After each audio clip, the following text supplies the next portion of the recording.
At the top of the newscast, inconclusive. That was the result of an autopsy conducted today on 20-year-old Shannon Banfield. The autopsy, which took place this afternoon under the instruction of pathologist Yvonne Devines, could not determine her cause of death, nor could it determine if the young woman was sexually assaulted.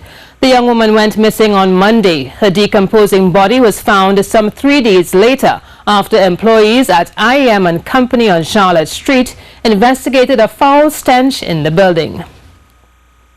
And in related news, it's 1 day after officers made the gruesome discovery of the body of 20-year-old Shannon Banfield in a warehouse on Charlotte Street in Port of Spain. Now, since the incident, there's been an outpouring of support to Shannon's family on social media, as citizens shared their condolences and frustration over this heinous crime. Our team of reporter Janine Brown and cameraman Nigel Alexander visited Charlotte Street to find out from vendors and shoppers alike how they felt returning to the area today. Streets were filled with vendors and shoppers, but there was a somewhat lull in the area, especially around the cordoned-off IEM building where Shannon's body was found on Thursday afternoon. Some of the vendors confirmed the incident has definitely affected those who have to revisit the area.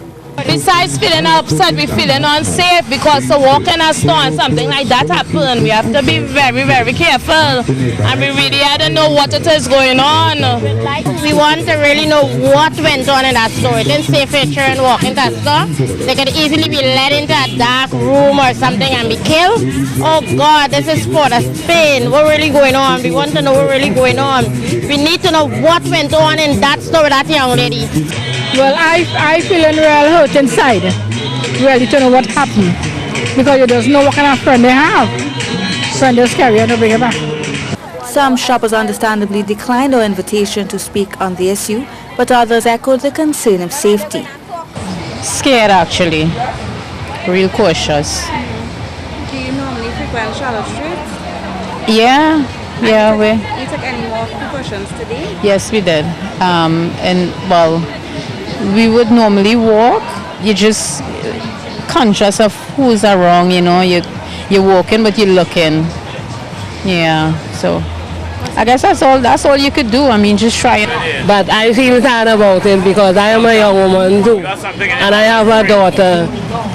And it wouldn't be nice to see that your daughter going out to buy something or going to shop and you get a phone call that your daughter get raped or somebody kidnap her and do something. It's not right for young parents who have especially girl children. One shopper, King Charles, believes the senseless violence against women must come to an end. But he believes press services and blaming government will not solve the issue. He says it's time for action, and that must start from the root of the problem.